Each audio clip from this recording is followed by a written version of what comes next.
Greetings everybody, my name is Tommy the Game Master and welcome again to my channel.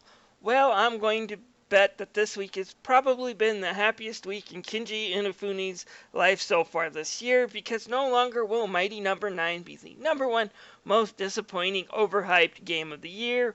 We have a new champion in No Man's Sky. Now, I should say I have yet to play this game, nor do I have any real interest to play this game at this time. But I have listened to the reviews and I saw the hype. I even saw the news stories of people threatening and attacking people reporting the delay of the game or even criticizing the game. As for me personally, when I first saw just the hype and some of the early trailers, I was like, this is going to be a problem because this going to be a disappointment. Just everything this game is promised is bigger than most AAA developers can do with their time and budget, and it was coming from a small, unproven, never made a game indie company. It was supposed to be this huge, unlimited world to explore and discover. There were supposed to be huge space battles, unlimited life forms, and unlimited planets.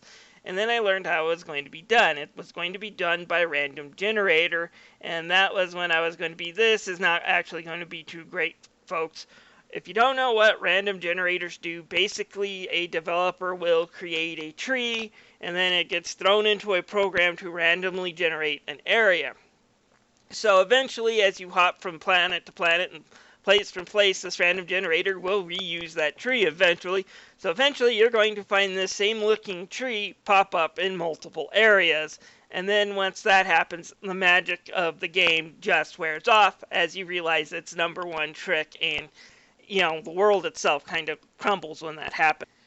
And there is no way any developer could create a world this big and do what they promised without using such a technique, and they stated that right at first. So when I saw that, it's like people are going to be disappointed after they play it through a few hours, and then things keep reappearing and things look bland and generic due to a random generator. And so far, according to all the reviews and YouTubers I've seen, I'm right on that one. Second red flag in this was just the amount of hype and just the amount of hyping the developer was doing. When someone asked if you could do this in this game, the developer would always say yes. I never heard him say no, or worse, thinking about it. It was always this resounding, yes you can. And it showed me that they were overselling this game big time. Are there sand planets? Yes. Can I create my own ship? Yes. Can I have access to all the money in your bank account? Yes. And like, this isn't Ubisoft or EA. This is again coming from a small developer. And that's the problem when you oversell your game. You're always going to underdeliver. You throw in just the amount of hype and it's going to be disappointing. Now, as a gamer for over 30 years, I cannot understate how important it is for people not to get overhyped on these games.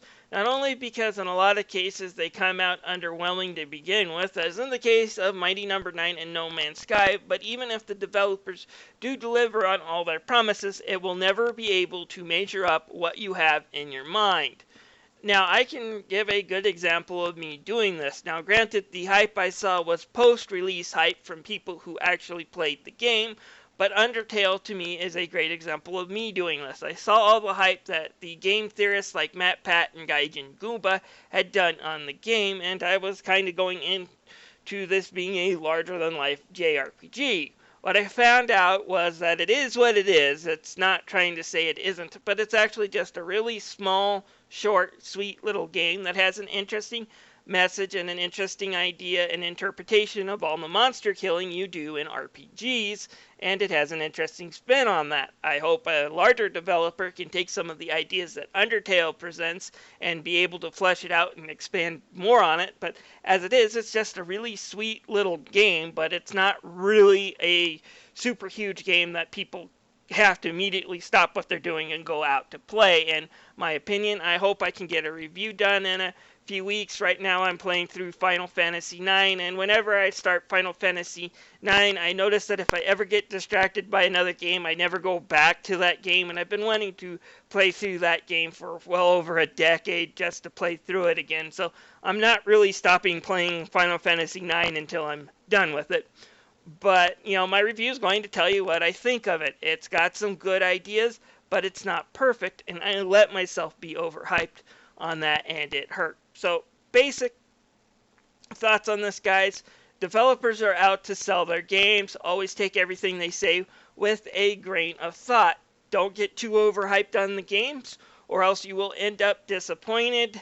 And if you're out threatening people on the internet because they're reporting bad news or if they're giving you their opinions, my suggestion to you is stop using the internet. You're not mature enough for it, kid.